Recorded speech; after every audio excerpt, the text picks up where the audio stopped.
Welcome to another episode of ET Now on the Go, the Bangalore chapter, and we're in conversation with none other than Kunal Shah. I'm not going to bore you with long introductions because everyone knows you across the world even. You're one of the most influential entrepreneurs this country has as far as fintech is concerned, and even as an investor, you've made a big name here. Kunal, thank you so much first off for hosting us here and agreeing to this conversation. Since this is the Bangalore chapter, I want to really begin by connecting your Mumbai versus Bangalore connection here also. And it's been 6 years since you started Cred. If you could begin to talk to us a little bit about how Bangalore has really enriched you as far as employees is concerned, the circle that you have here is concerned, so many tech entrepreneurs as well. Talk to us a little bit about how Bangalore has really enriched you. First of all, I think India is at a nascent stage of entrepreneurship. Trying to make anything about a city will not get much because we are still to build something of scale and meaningful thing happening. The truth is that we are all Indian entrepreneurs building for the Indian consumer and hopefully trying to make big profitable companies over here. When it comes to Bombay, Bangalore, I think Bombay has always been an industrious city when it comes to businesses. A lot of the business have been there. You had the luxury of seeing many of the businesses become big and right in front of you over there. Bangalore has the unique advantage of tech talent, which I found to be unique largely because of the early companies coming over here and the ecosystem has been built over here. So I think it's just a nice blend of both the things that I enjoy, and I hopefully I'm trying to bring the best out of everything. I'm also not the classic tech entrepreneur. I'm a philosophy major from Bombay, building a tech business in Bangalore. So I'm generally a remix anyways. All right. They say the people you hang out with, you become an average of the people you mostly spend your time with. In Bangalore, what is that circle that you have or the support system that you have probably that really helps you thrive as an entrepreneur? I'm not a big of a social person. You also, the average line also applies to the books you read and the content you watch. So I'm a person who's not a big extrovert, which kind of goes out and hangs around a lot. But the intent is to be around people who can actually teach you something all the time. Thankfully, we have a great team over here that I've learned a lot from, and there's always something that I learn from them. Same from the founder ecosystem over here. I've always seen that to be quite enriching over here, the investor ecosystem. And I believe in trying to go in different places, be close to the consumer and just learn all the time. I really want to delve in deeper since we're at the Cred office. This is the Terra office here. Talk to us a little bit about your journey for the last 6 years, and also if you could recap and retrospect challenges and things that you really need to work on. Yeah. So Cred has been built between a pandemic, multiple financial situations that the world went through. So the last 6 years have been quite eventful for us. But I think our mission has been very stable.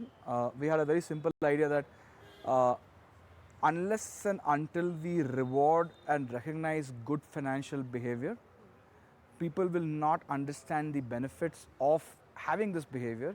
And we are early into our journey of making money. This is most customers who have a credit card or bought a stock are the first ones in their family to have these products. And unless we encourage good financial behavior, it is likely to result in some bad experiences. So our mission was very simple, that focus on rewarding good financial behavior. We took credit card bill payments as a first step towards that.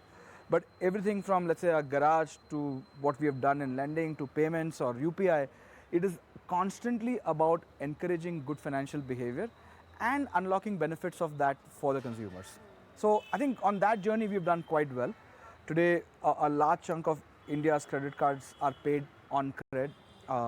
We have improved millions of customers' credit scores by constantly making sure that they are prudent about their financial behavior, and that has unlocked more benefits for them in getting a good quality of lending, good quality of insurance. When it comes to any other products that we've managed to do around garage, it's all coming from the virtue of being able to create high quality experience for these consumers. I think in terms of challenges, like every startup, you always go through the challenges of hiring the right people, making mistakes on hiring, when it comes to picking business choices, have you done the right things, focus on the right customer. I think what we did well is the consumer focus. Today, everybody talks about, hey, this is a customer segment you need to focus on, but we made that choice 6 years ago consciously by knowing much ahead of the market. Now everybody kind of focuses on the exact same customers, but we knew that's the customer to focus on, and we've been very lucky with that. And in terms of other challenges, I would say is that we've had the luxury of getting all the traction, but when you are a new age company in the financial services market, trust is the most important thing. A new company has to work significantly harder than a company that has been around for decades or probably 100 years to create trust. And I think when it comes to matters of money, we've been very fortunate to have trust of millions of consumers who trust us with their money, trust us with their payments, trust us with their credit card bills, and so on and so forth. And we are largely involved in large value transactions. It is not a small transaction that we deal with. So I think getting that trust from the consumer has been the biggest advantage and also the biggest challenge for us. So has the user base grown in the last 6 years, and how? Yeah, to what dramatically. end? I mean, all the Cred ads have been very quirky. As element of humor, you've done a great job with marketing there. Has that also translated into, say, a larger user base? And if you could give us some sense of that also. I think talking about ads, when you're doing a product of financial services, its ads play a purpose of trying to establish the brand and say that, hey, you are not a fly-by-night operator, you are an established company that understands brand and the marketing, and also the tenets of building something long-term, right? So I think the ads kind of helped us in the early days to establish that we are a serious company out there to do some serious work over here. But in terms of growth, today around 14 million members kind of come every month and use the app in some or the other. And we see consistent growth year over year. We focus on a very small segment of customers. Today around 35 million customers use a credit card, right? That's the universe that we are kind of focusing on.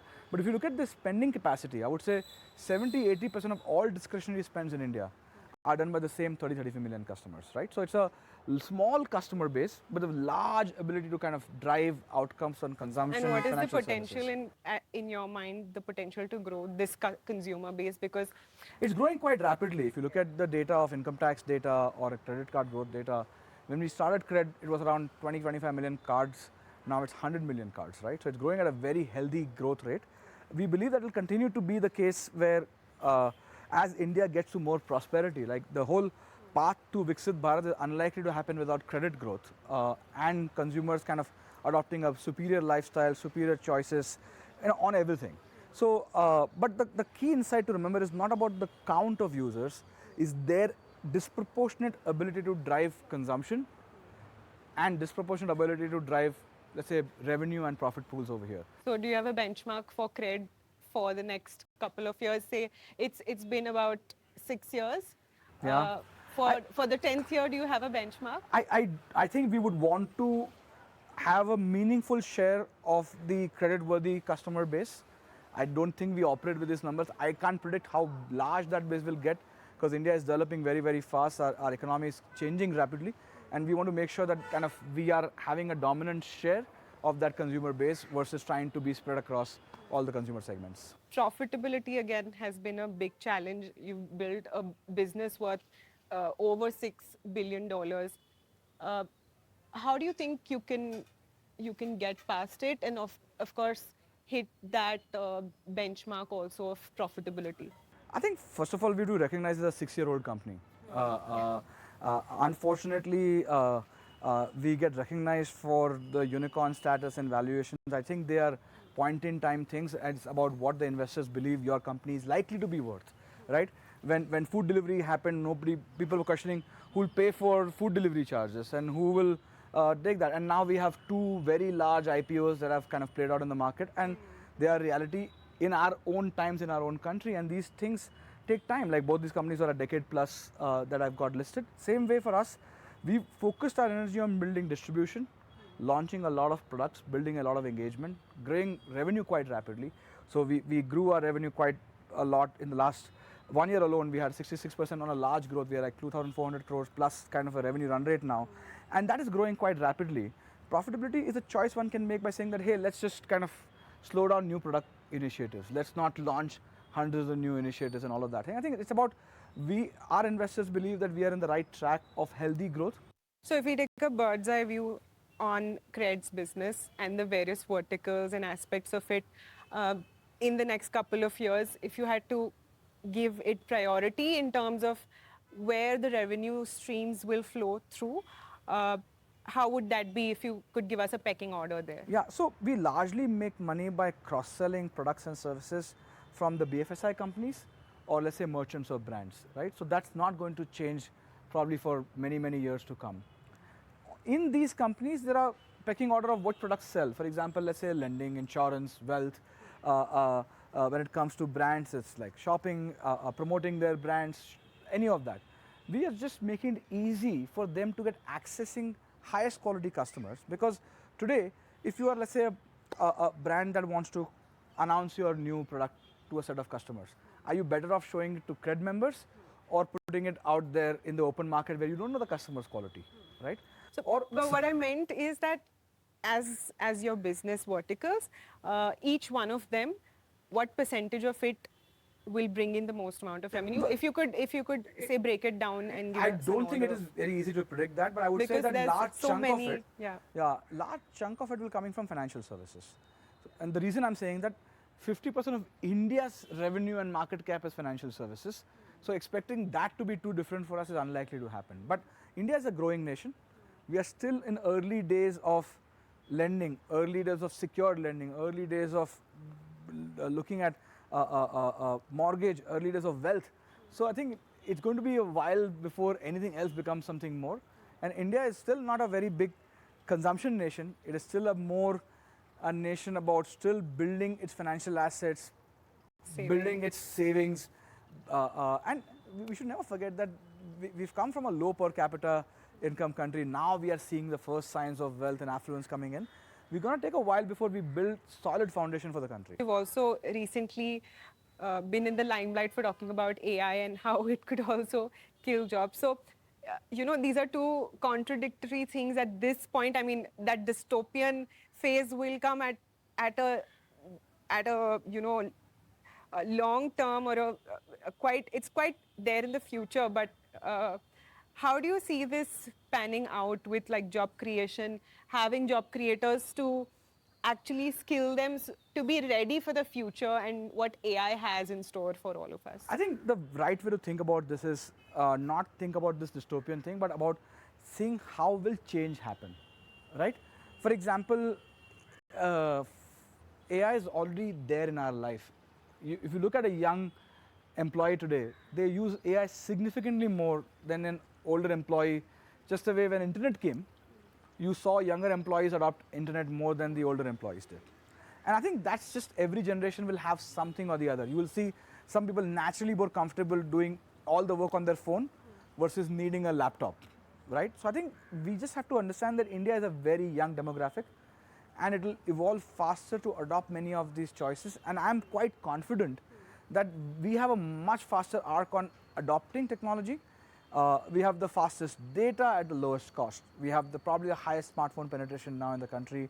We are ready for some of these things. Now the thing is, how do we leverage these things, right? One of the things I truly believe will happen very quickly is that just the way back in the day when I was looking for a job, one of the things that used to be very common is that you'll be said, hey, do you know MS Excel and Word and do you know how to use internet? Very quickly in India, you will see employers not hiring people without people with strong AI competence, because the people who use AI generously will have significantly higher productivity, and that productivity is what will take the country forward.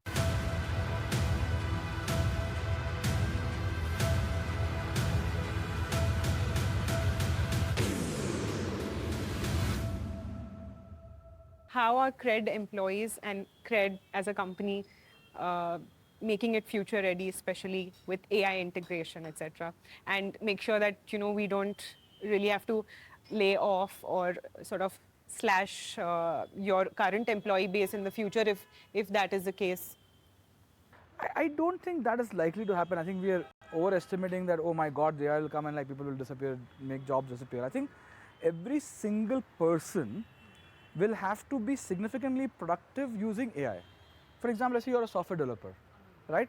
Using AI, now you can potentially be 30% more productive, right?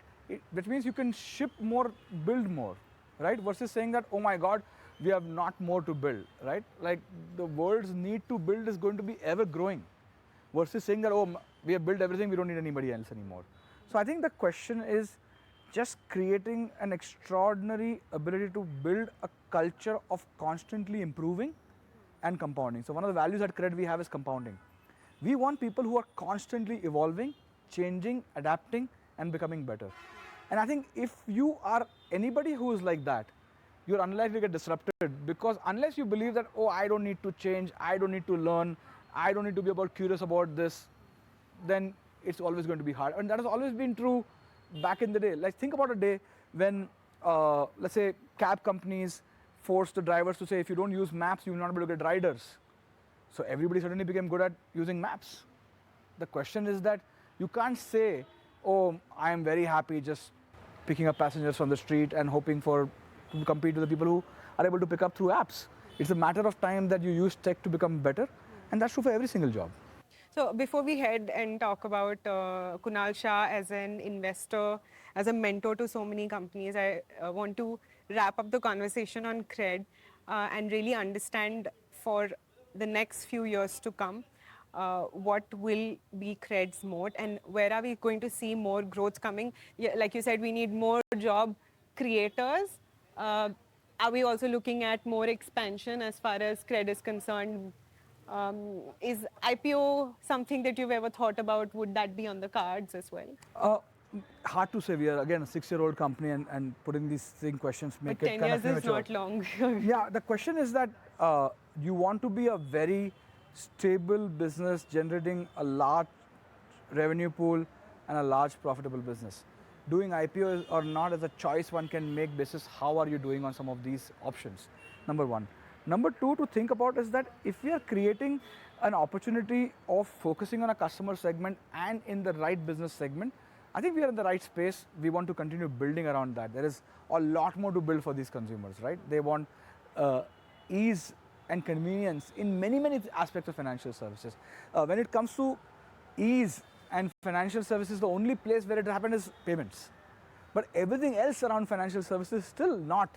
Like if you imagine getting a home loan or getting a car loan, it is not something that you imagine yourself to be in the convenient place.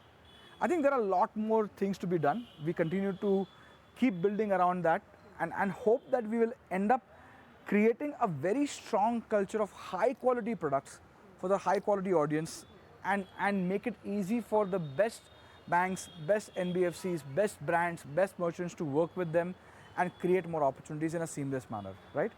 But when it comes to, I think, moat around business, in tech business, the only moat is how quickly can you do more and more for the consumer and make them rely on you on those products and services, right? Because it's changing so quickly, the ecosystem, right? So we believe in the business of trust, in the business of money, in the business of financial services. Moats are not just creating a product, building a brand, building reliability. If you have done, let's say, hundreds of crores of transactions with a brand over 5-6 years, that can't just be replaced by a new app coming over there and say, hey, I have launched this cool product, right? I think it's just about years of investing and a lot more people trusting you and relying on you to not have to worry about certain things in life. I think that's going to be a real thing. When it comes to looking at IPO or whatever, I think too early for us to think. But we do wish to kind of be a company that makes a lot of revenue and a lot of profit and really works for our shareholders. Cred also prides itself to probably be the largest pool of wealth sharing to the employees as well. We believe that if you are kind of having more shareholder mindset, everybody will work towards creating more shareholder value eventually. So just to wrap it up, between credit card rewards, there is loans, there's also insurance. These are the various verticals under financial services that you provide. What is going to be your biggest growth area in the next 5 years? Say a 10-year benchmark. I think with your 10-year benchmark. we will mimic the growth areas that exist in financial services outside. We will not have anything different than that. Our growth focus will be on customer segment and the financial services that they offer. Our differentiation is going to be how do we make it extremely convenient, extremely frictionless without being spammy at all. Kunal Shah, as an investor, you're also a mentor to a lot of startups as well that you've invested in. One is of the 277 plus companies or 260 plus companies, as an angel investor, what's been your mantra so far, and which are the key growth areas as far as sectors are concerned? You have various sectors that you've invested in, like Bliss Club is something to do with athleisure. So a whole lot of brands also there. So which are the key growth areas that you see within those brands? And of those brands, which of them are really doing well, profitable, and where do you see the growth coming between those investments? First of all, I have no idea how many investments I've made. I invest with a very simple objective. I believe in paying it forward for the ecosystem that has given me everything. And I believe that as an entrepreneur, when I started, I have probably got thousands of people's support that I can't thank because I don't know where they are and what they're doing in life right now. And same way, every entrepreneur in India needs more support from our own ecosystem. I truly believe that India's way out to become prosperous is to not create more opportunities in a manner of getting them out, but actually creating more job creators, right? I believe that if we can support more entrepreneurs, so I don't believe in negotiating with founders. I don't believe in over-analyzing. I believe in if I find something, then I look at the person and I find that they are going to be somebody who will give their all. That's what I look at. I don't know what the status on their revenue, profitability, IPO. I have no clue. I don't check on them. If they send me an update email, I don't read them as well. My view is that it's a way to pay it forward.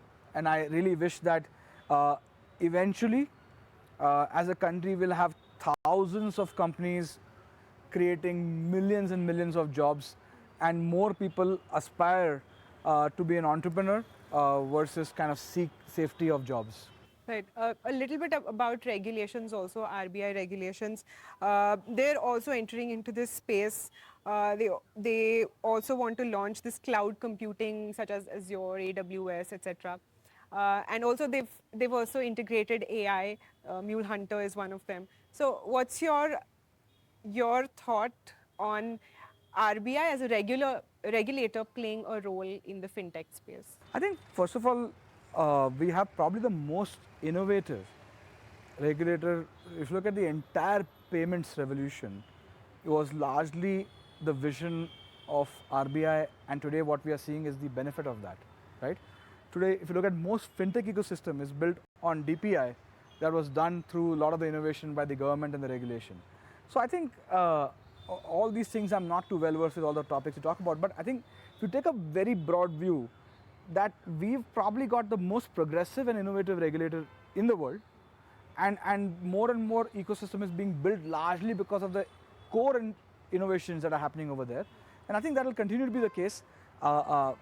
We think that as a country will leapfrog many other countries on many of these topics, largely because of this innovative and progressive mindset of a regulator.